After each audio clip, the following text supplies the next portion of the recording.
stand in the water and I request assistance. And I said, incidentally, Mayday, Mayday. And they said, Roger.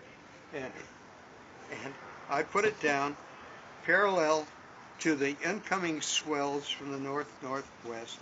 And I put it between two major swells of 11 foot, they said later on. And my right wingtip caught a swell and it went over and down nose first. Well, I had opened the door. There's one door on the right, and I had put my let-down plates into the door so it couldn't jam shut. And by the time the noise stopped, I was looking down at myself. Really, I was looking down at myself. I know the feeling.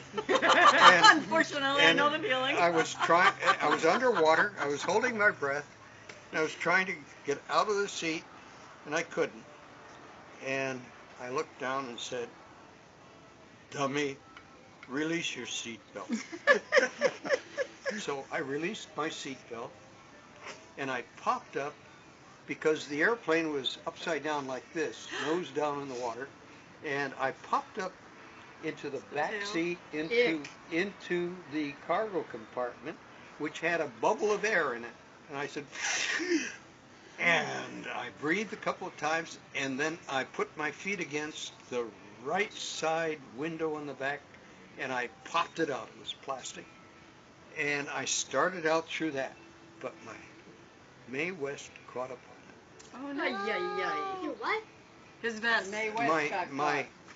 My life preserver caught up on it. And I tried to get out, and I cut my feet and my wrists on the sharp plexiglass and started bleeding. And I could see this cloudy blood going up into the water.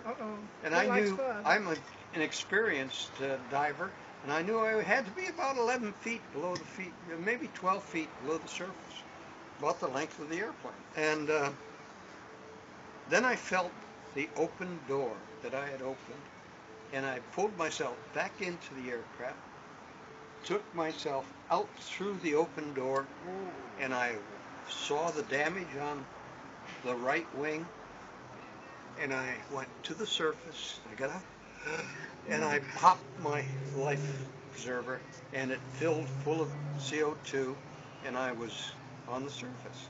Yay. And I said, "Oh my gosh, I've forgotten my briefcase." And your camera. And I've got to go back down. Oh, no. And by this, there was a rushing of air coming out of the empennage, the tail surfaces of the aircraft. All this air is coming out, the air that I'd been breathing in that bubble back there. And I said, "No, I'm not going back down." Going back to the briefcase. Good choice. I said, "Aloha, briefcase." Sayonara. Yeah. So I started swimming into shore, and there's a pally there. Beautiful. Yeah, at 50, 75 feet high. And the waves were coming in and going way up, and then coming back down.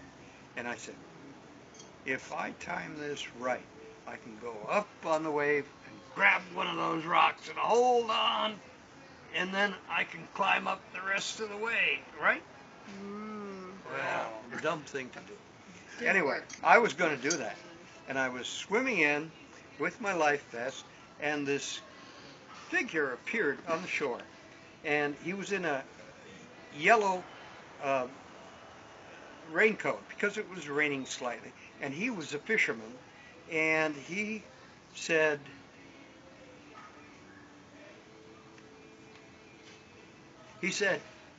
"What did that mean?" Don't swim in. That's right. He said, "Don't swim in." And I went to see him later on. Anyway, I said, okay. And he said,